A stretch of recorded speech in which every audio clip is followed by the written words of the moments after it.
Do you think your dog is happy? Most owners would say yes. But here's the thing. Dogs don't measure love the way we do.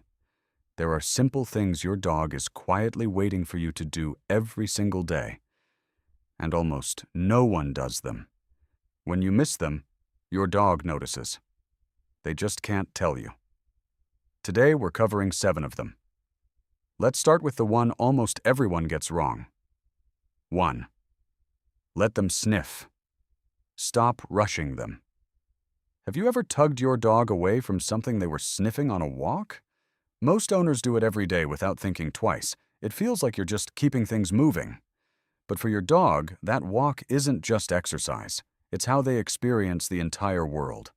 A dog's nose is up to 10,000 times more sensitive than ours. When your dog stops to sniff a fire hydrant, a patch of grass, or a spot on the sidewalk, they're not wasting time. They're reading a full story. Who was there, when, and what kind of mood they were in. That's not distraction. That's their language. A study published in Applied Animal Behavior Science found that dogs who were allowed to sniff freely during walks were significantly calmer and more satisfied afterward, even when the walk itself was shorter than usual. Your dog doesn't need to cover 5 miles. They need 10 minutes of real exploration. Try this today. Set aside part of your walk where you simply follow your dog's nose. No agenda, no pulling. You'll notice a shift in their mood and in the connection between you. And later in this video, I'll tell you about one thing that looks completely harmless, but is actually sending your dog a powerful message about who you are to them. Almost no one does it consciously. But once you do, everything changes. 2. End playtime the right way. How do you usually end a play session with your dog? Most people just put the toy away and move on. Seems fine, right? But for your dog, play isn't entertainment. It's hunting. A dog's brain is wired around a hunting sequence. Track, chase, catch, win. When you end the game abruptly without completing that cycle, your dog is left in a state of unresolved arousal. That's why some dogs keep zooming around, mouthing, or whining after playtime. It's not hyperactivity. It's an unfinished loop.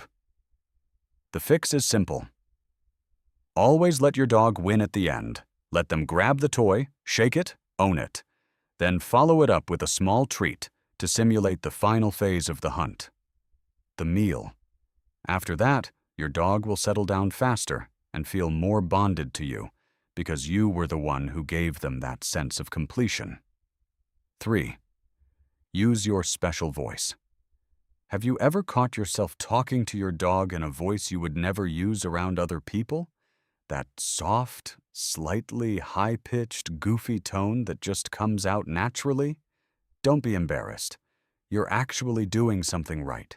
A 2018 study from the University of York found that dogs respond significantly more to that specific tone of voice than to normal adult speech. But here's what made the results even more interesting. The effect was strongest when the voice belonged to their own owner. A stranger using the same warm, playful tone didn't get the same reaction. That means your dog voice isn't silly. It's a unique safety signal your dog has learned to recognize as, "That's my person, everything is okay." When you speak to them in a flat, distracted tone, they notice that too, not as an offense, but as an absence of connection. Talk to your dog every day. It doesn't matter what you say. What matters is how you say it. 4. Just sit with them, without wanting anything. When was the last time you simply sat next to your dog without petting them, playing with them, or asking anything of them? Just existing in the same space? Most owners interact with their dogs actively. Touching, training, engaging. And that's wonderful. But dogs, like us, also deeply value presence on its own. In a wolf pack, members spend large portions of time simply resting near each other, doing nothing. That shared stillness is intimacy in their language. When you sit on the floor next to your dog, open a book and just stay there. You're telling them something. You're saying, "I don't need anything from you right now. I just want to be here with you." For a dog, that is one of the deepest signals of trust a person can offer. Try it tomorrow. Sit on the floor. Do nothing. Watch what happens. 5. Make the homecoming a ritual. Every time. Your dog goes a little crazy when you walk through the door, and chances are, sometimes you walk right past them, say a quick, "Hey," and keep moving. You're tired. Your hands are full. There's a lot going on. But here's what's happening inside your dog's head in that moment.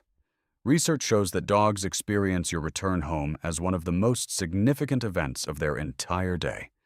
Their oxytocin levels, the bonding hormone, spike the moment they see you. When you brush past that moment, you're not hurting them, but you are missing one of the few windows in the day when your dog is completely open to connecting with you. 30 seconds? Crouch down, meet their eyes. Say something warm. Scratch behind their ears. That's all it takes. Make it a ritual. Every single time you come home. Over time, you'll see it ripple through their behavior for the rest of the day. 6.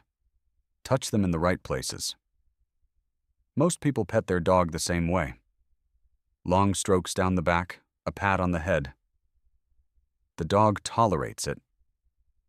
Sometimes it even seems like they enjoy it, but there are spots that make a dog genuinely melt.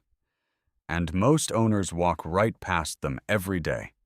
The base of the ears, the underside of the neck, beneath the chin, and the base of the tail on larger breeds. These are areas your dog simply cannot reach on their own. And that's exactly why being touched there creates a special kind of trust. It's what dogs do for each other within their social group. There are also spots to approach more carefully: the paws, the muzzle, and the belly, with dogs you don't know well. A dog might tolerate being touched there while quietly tensing up inside. Pay attention to their response. If they pull their head back or go still, you've found the wrong spot. If they lean into you, you've found the right one. 7. Keep teaching them, even when they already know everything. And here we are. The one thing I mentioned at the start. The thing almost no one does intentionally, and the one that tells your dog more about who you are to them than almost anything else. Keep teaching them something new, regularly. This isn't about obedience. It's not about commands for the sake of commands. Here's what actually happens in your dog's brain when they learn alongside you. Dopamine is released, the same chemical responsible for joy, motivation, and drive. Every time your dog solves a problem and receives your approval, their brain ties that feeling directly to you. Research into canine cognition confirms that mental stimulation is just as essential for dogs as physical exercise. A dog without mental challenges gets bored, anxious, and often starts behaving destructively, not out of defiance, but out of emptiness. 5 minutes a day.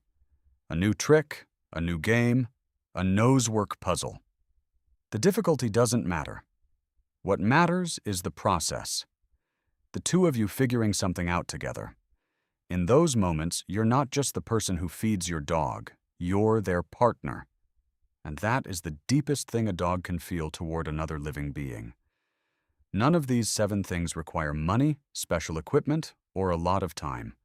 But each one speaks to your dog in the language they actually understand, and says the thing they're waiting to hear most. I see you. I'm here. You matter to me. Start doing even a few of them, and you'll meet a version of your dog you didn't know was there.